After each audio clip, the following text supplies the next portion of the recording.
actually there for Juke. But see, Juke ain't realizing it because Juke, she might be love struck at the moment. But for Marvin, it's like, hey, I want my daughter to be able to interact with me. Now, I don't have kids, but I assume if I had kids, I would always want my kids to be able to talk to me. When I was growing up, I didn't really talk to my dad too much. If it wasn't about like sports or like vehicles, I wasn't really talking to my dad. I would go talk to my mom. But as I got older, I understood why I didn't really talk to my dad that much. I mean, he told me what I needed to know, but that nigga had to work. It was 5 kids plus 2 cousins at all times. So it was always like 7 to 8 people in a 3-bedroom house when we were growing up. So now as an adult, I know my dad was working his ass off to make sure that we had a roof over our head. So he didn't have time to talk to me about bullshit. He had time to tell me to take out the trash, wash the damn dishes, cut the fucking grass. He had time to talk to me about shit called responsibilities. But when you're young, you don't realize that. And that's why I'm saying that Marvin, he made a mistake. Yeah, my dad, he may have been rough on us when we were kids, but that's all he knew. My dad's from the country. That's all he knew, but he's a good ass man.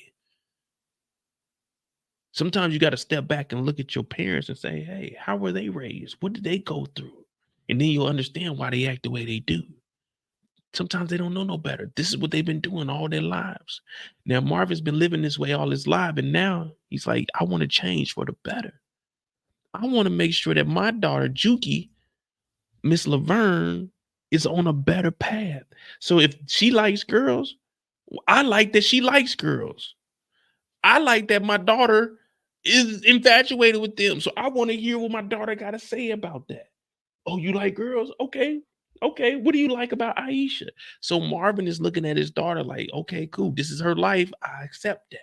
So when we start looking at Marvin, we realize that, man, Marvin is really an MVP this season. Marvin hasn't been fucking up. You can't name one episode that Marvin has dropped the ball besides rolling with Demo, because now we know that Demo has told the feds that Rock's name is Rock. Raquel Thomas's nickname is Rock, which that's a whole nother thing, but we ain't talking about that because we ain't there yet. We just talking about the beginning of the story with Marvin. And I tell you all this stuff because I don't make none of this up. I just tell you what I saw on the screen. Now, Marvin went to go talk to George or Gerald or G-Man. I don't know which one it is. It starts with a G. I think it's Gerald. But we know from the pieces that we done plugged in, Pauls, from Jukebox, that Marvin is trying to be a better father. And we realized that in the opening scene because what did he tell? What did he tell George or Gerald? He said, Gerald, I want you to come write about my daughter. She can fucking sing. Now, Marvin don't know no better. He from the streets. And what did Marvin say? Man, she beat all these bitches. Well, he didn't want to, you know what I'm saying? He didn't want to discriminate or he didn't want to disrespect anybody, but that's how Marvin talks. And sometimes you got to respect that. Like me, I talk like that too. Now, when I'm on here with y'all, I feel comfortable. I talk to y'all like fam. I say nigga.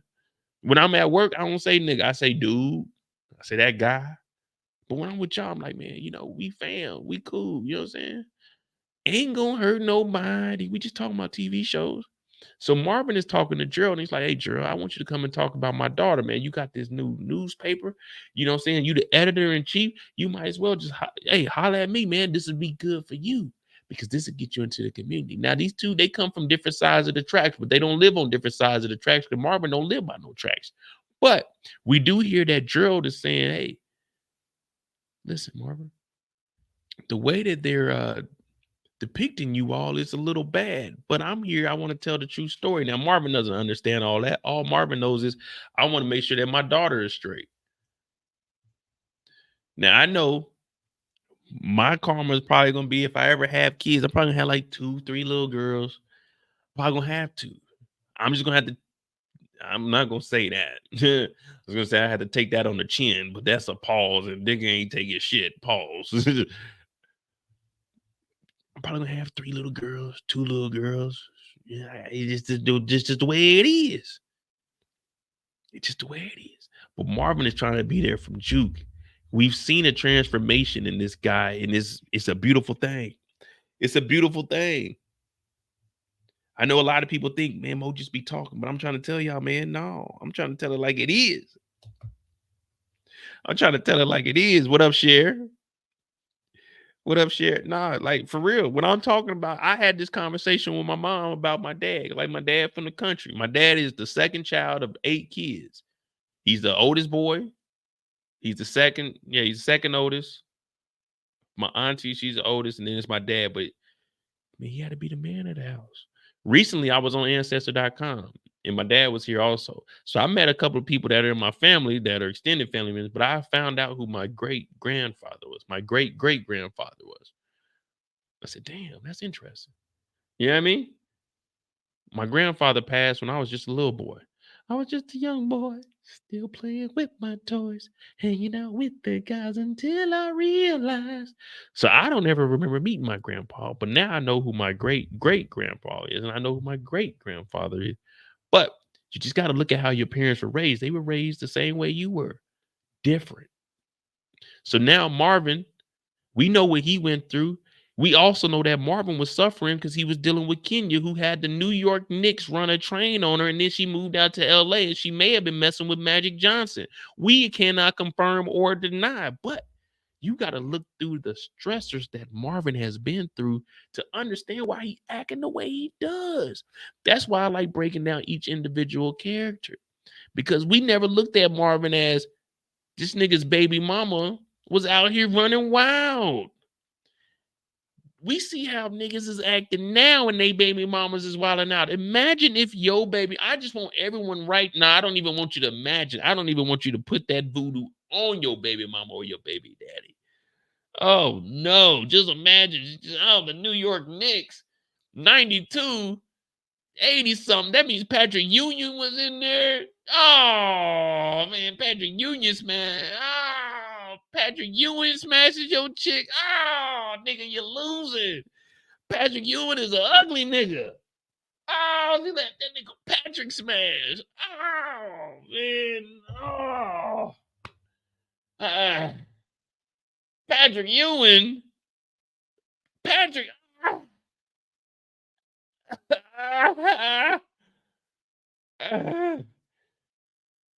Oh, see that Patrick Ewing smash.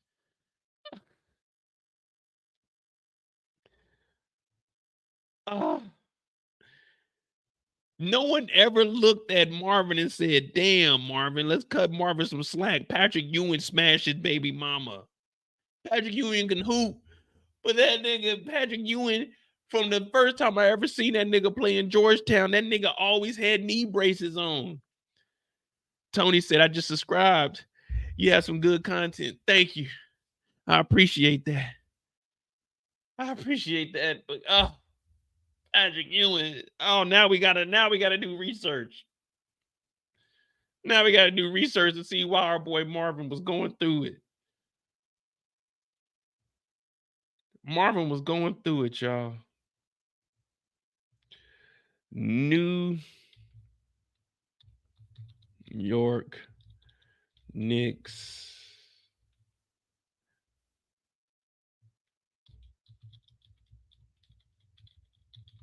We'll just say 19, because it's been what, 15 years since he's seen Juke, so it was like 2 years old. So Patrick Ewing wasn't on the team. This is 92, 15 years. Takes us to what? Damn, 15 years is a long ass time. That was like 70 something. 1970 something. 12. So 1977, New York Knicks, 1977 roster.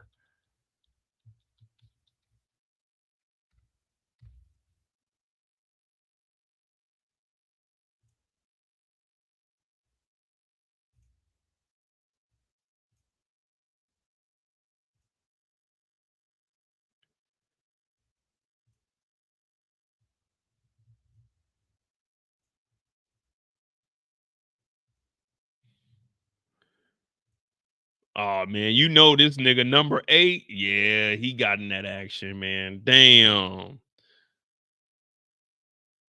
Damn. This is the team. It's been 15 years since she seen Juke, right? That's what they said, 15 years? Or how long has it been? Because I don't know if it was 77, because they said she went out there for modeling or something. Oh yeah, you know number 9. This dude right here. Yeah, you can't leave your girl around this guy. Number 9. That nigga looks like a maniac. Number 9 was probably going crazy back then. You know, you could do coke and you could drink beer before the games back then. Yeah, so number 8, Number 11 was probably there. Nah, 15 looked like he goes straight home after work. But number 9 was definitely in there. Number 9 was definitely in there. That's Demo number 9. Oh man, it is Demo. Oh man. Oh yeah, the whole bottom row was probably over there, man.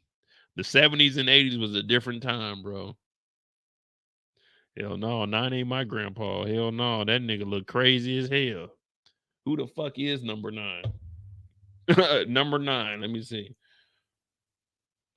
Number 9 Knicks 1977 roster. Number 9 is Butch Beard. Oh, hell no. Let's see what Butch Beard's stats were.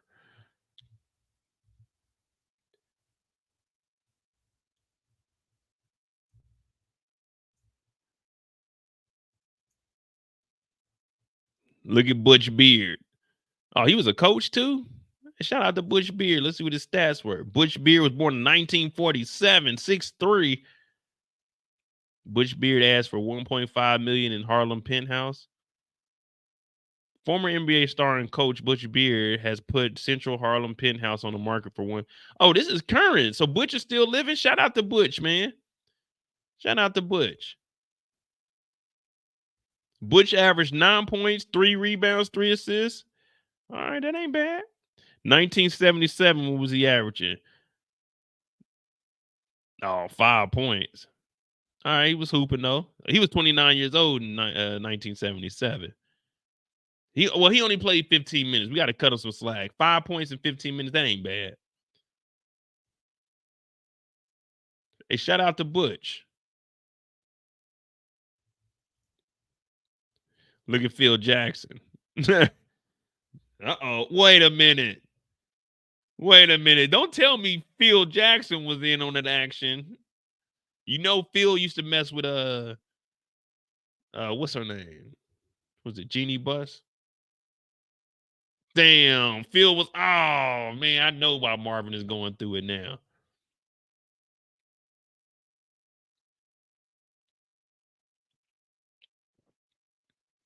Some crazy times. Look at this nigga. He should not be in the picture. Hey, back up, man. Hey, damn, nigga. All right, so this is the team that they were talking about.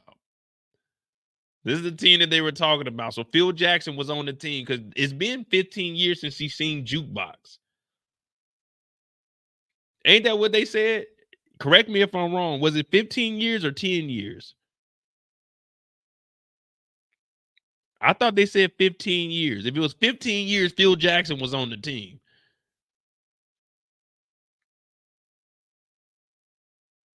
Earl Monroe, I told you, Earl Monroe didn't have anything to do with that. Willis Reed was in there hooping too, though.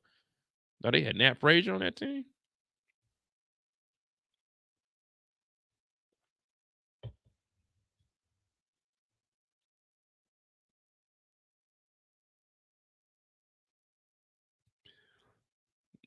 Dale said Phil messed with Jeannie after Kenya. That nigga upgraded.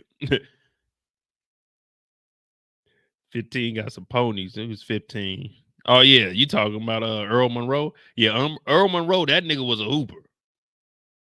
For real, for real. Let's get back to the story. But now, okay, now it makes sense. See, no other channel is finding that information out. We found the actual players that Lulu was talking about.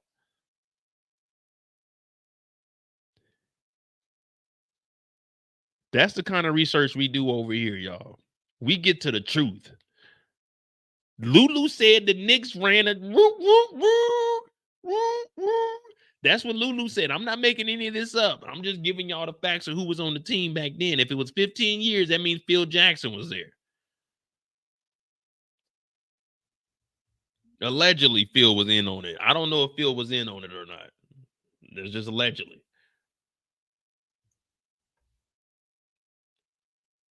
All right. Well, he's talking to Gerald, and he's trying to convince Gerald, hey, listen, I want you to talk about my daughter. You talk about my daughter, then hey, you know what I'm saying? It'd be good for the magazine, the newspaper, and it'd be good for her. It'd be good exposure. Plus, this is outside of, his normal comfort zone. They always tell you to go outside your comfort zone, go do some stuff. But me, typically, I don't, especially when it comes to food. I like to eat food that I know. I'm not a person that likes to just try random food, especially if I have to pay for it. Now, if you pay for it, all right, I'll try it. But if I have to spend my own money, I want to get something that I know is going to fill me up, something that I know that is going to be actually fucking appeasing to my stomach. You know what I mean? I'm not one of those people if I go on a trip, hey, Mo, go try this. Hell no. Send me some money, I'll go try it, but I'm not spending my money. I like to get full. I keep things simple. I go get me something that I know, I eat that, and I'm good for the night. Like me living life isn't experimenting with food. When I eat to fill myself up, pause, and continue on about my day. I don't eat to just experiment. Now I'll experiment with drinks because that's, what I'm saying, that's social. But if I'm gonna eat, I can't go hungry. I can go get me some water.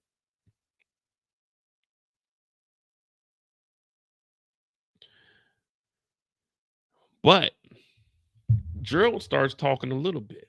And if you remember, right before Dean died, we heard Kanan say,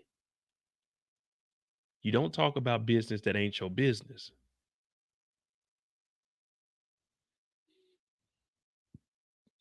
This is how we start to find out that Dean is dead, because at this moment, I didn't know if Dean was dead or not. I thought Ronnie just went over there and talked to him. I didn't know he unalived him. I thought they just went and talked and he went to sleep and he just left him on the floor, narcolepsy. He just,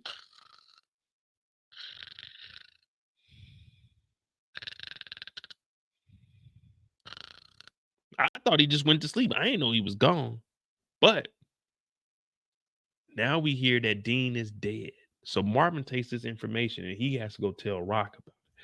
We know that Rock is going through her own trials and tribulations over here at the dry cleaners because the window was broken out, but we haven't got to that part yet because that's Rock's story. So for Marvin, he don't know what the hell is going on until Rock tells him that the police have been coming over here trying to extort her, talking about they'll give some protection from the vandalism.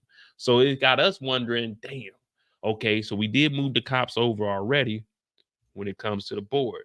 So we got the two officers, Roland and Buckley, badge number 5342 and badge number 8925. We got them up under Raquel because they're trying to get in the game, but they aren't officially in the game. There's nothing wrong with a little bit of extortion. You extort the extorters. That's what they say, right?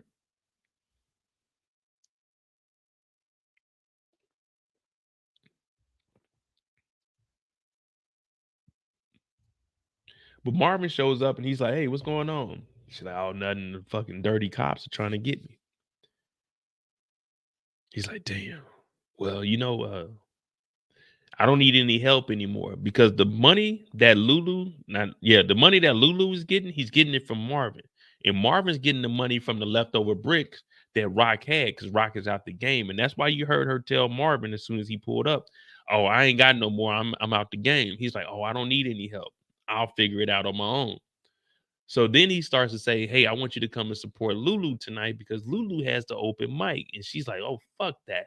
We all got stuff going on. So now we see why the mama say, man, Rock ain't worried about nobody. Rock ain't helping nobody. But Rock has the proper stance. And right now we're just telling Marvin's story. When we get to Rock, I'll give her from her perspective and you'll understand where Rock is coming from. But for Marvin being the older brother, he doesn't want to see his sister and his brother going at it like this. Like, no matter what, one of you are wrong, one of you are right. But one of you are right and one of you are wrong. So both of you could be right and both of you could be wrong at the same time. So as a brother, it's like, man, I'm the mediator. I'm technically the oldest, even though Rock is the most quote unquote stable. Man, y'all need to put all this little BS behind y'all because at the end of the day, we all we got. But she's like, I got to deal with this. When's someone going to look out for me, Marvin? And Marvin's like, look out for you. Rock, you got money. You just spent all your money on this. Rock has a lot of money, y'all. The reason she bought the Southside Plaza is because she wanted to wash and launder the other money that she had. She paid cash for this and she still has money that she's trying to watch. So when she says who's looking out for her, she has money where she can hire security to be here and actually watch over the place. But instead, what is she doing? She's setting up Kanan. She's wanting Kanan to live with her. So now she's in over her head and she wants people to look out for her. And I know somebody mentioned that she's acting just like her mama. Her mama is doing what? Got this big old house, no job, and wants people to take care of her. Juvenile once said she get it from her mama. But all Marvin is trying to say is like, hey man, I understand this, but come and support your brother Lou because I gave him some money. I fronted him some money. And she like, well, you give him money, you always gonna be in debt. Now, sometimes that's good advice. Like when it comes to money, I tell you, there's like my cousins know I'm the person in the family. You never ever hit me up. If you got money problems, you don't hit me up. If you late on some bills or something, you don't hit me up. You know not to hit me up. When it comes to money issues, I'm the last person you should think of. Because in my mind, I'm thinking, what are you doing that you need help with some money? I'm thinking, why are you hitting me up and you never talked to me about just like, hey, how are you doing? So I'm the last person you should think of when it comes to, hey, I need to borrow some money. Because first, I need to know why you need to borrow some money. Secondly, I need to know when exactly am I going to get my money back. And third of all, if you need some money to hold you over to the end of the week, just wait to the end of the week. If you need money that bad, just wait until the end of the week. Don't contact me.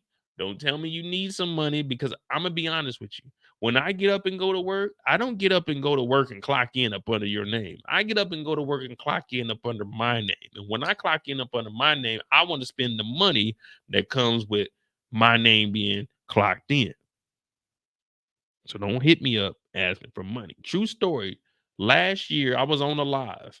I got off a live at about 2 in the morning, and one of my cousins had hit me up. And we laugh about it now, but uh, I stood 10 toes down.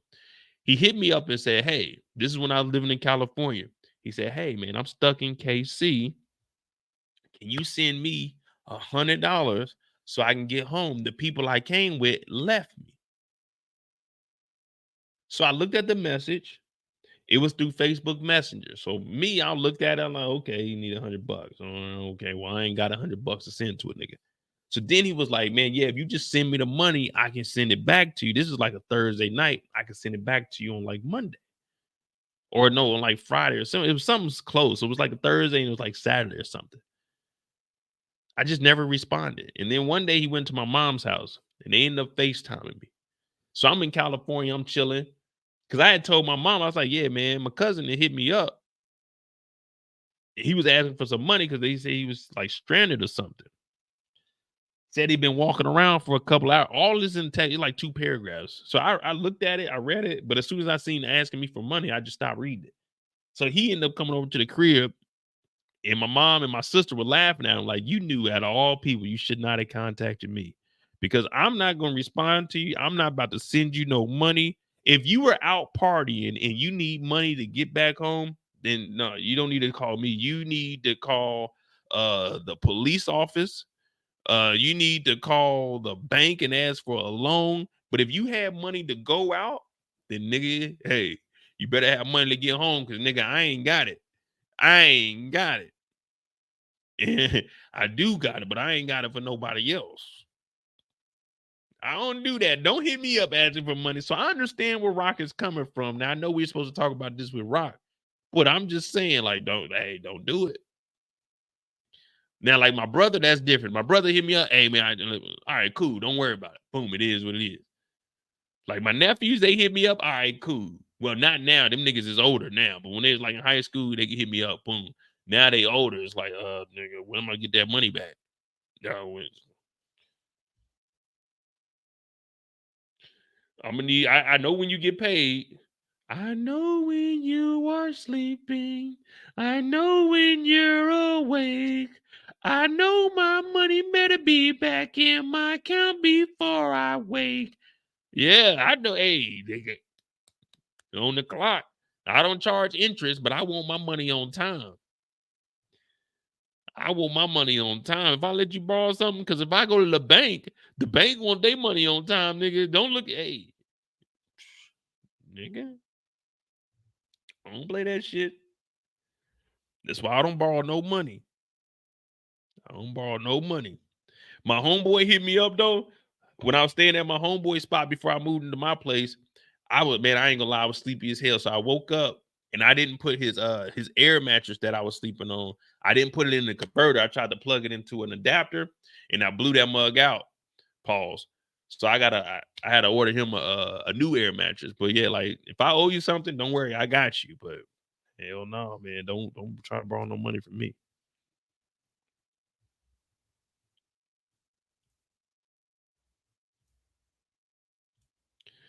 We talking about Marvin going to Lulu's. So all right, Marvin tells her to go to Lulu's and she said, nah, I'm good. I don't fuck with him. Like, damn, man, don't nobody fuck with nobody in this family. From there, where's the next time we see Marv? Damn, we don't see Marvin until the night of, right? Oh no, he goes and picks up Juke. That's right.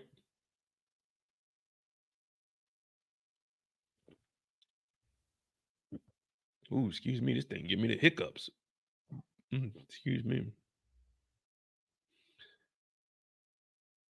Rock, Ronnie. Oh, I think this is it here. Yeah. All right. So Marvin leaves from there and he got to go pick up Juke. Now, Juke is at her little dance recital. Well, not a recital, practice. Do you call it dance practice? What is the proper terminology? Is it dance practice? Like group practice? What would they call this? I never been in a group. I was in choir, but we just like, hey, we got choir practice. What would this be considered? Just like girl group practice? You know what I mean? Like what? I guess just practice.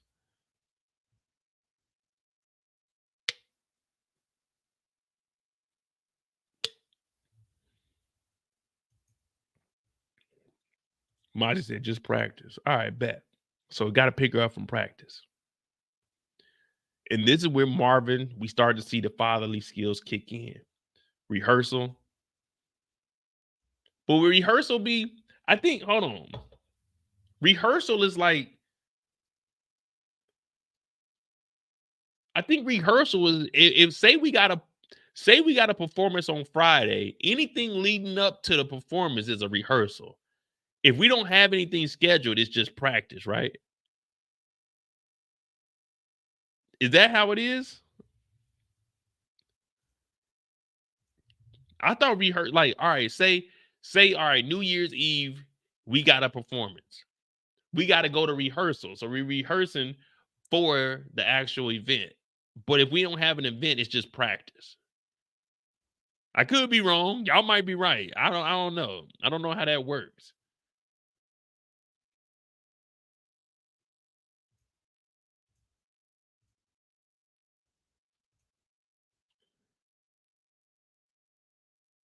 Not the game, but practice. Yes, this ain't the real deal. This is like your rehearsal is for a show.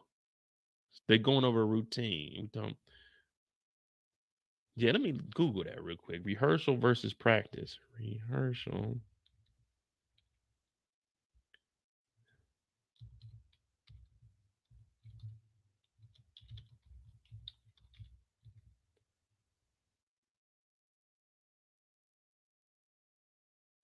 Yeah, okay. So we were right. We were right. All right. So both practice and rehearsal mean to do an activity many times in order to become good at doing it. However, practice is done to improve one's skills, while rehearsal is done to get ready for a public performance. All right, so we were all right because remember, this is technically a rehearsal and it's a practice because they were trying to perform in front of the labels. So it's technically a rehearsal, but it's also a practice. But you got to remember, we got Aisha on the team. So we're not really getting any practice with Aisha on the team. So we're all right.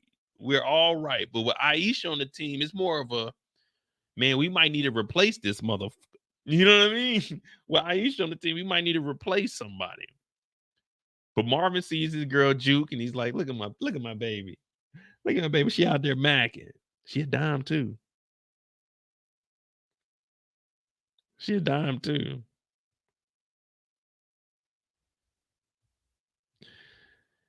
So that's cool. But like I said, we already filled in the blanks with Jukebox. Marvin is just happy to see his daughter is happy.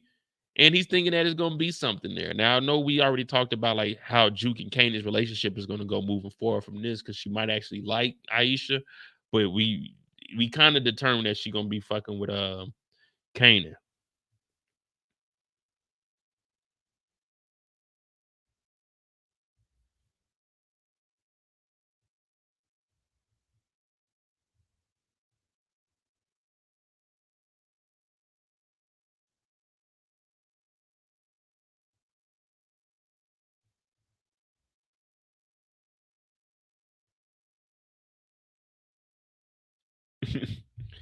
And from there, they went from there we seen Marvin just tell his brother, like, hey, you did a good job. So that was up at the spot. And he asked about if Raquel was there, and Lulu said, nah, F Rock. So I mean, that was the end of Marvin's story. Hey, shout out to Erica Vane, y'all. Hey, Erica Vane is a celebrity, y'all. Don't let her fool y'all. Shout out to Erica Vane. You know what I mean? If you need to know anything going on in Hollywood, Erica Vane is the go-to. Erica Vane knows everything. One day, I started following Erica Vane. I looked up, she interviewing cast members. I said, how the hell? Who the hell is there? Who she thinks she is? And I said, damn, she really doing her thing. Erica Vane is that girl. You need, make sure you subscribe to her channel. Erica Vane know everything. I said, Erica, let me interview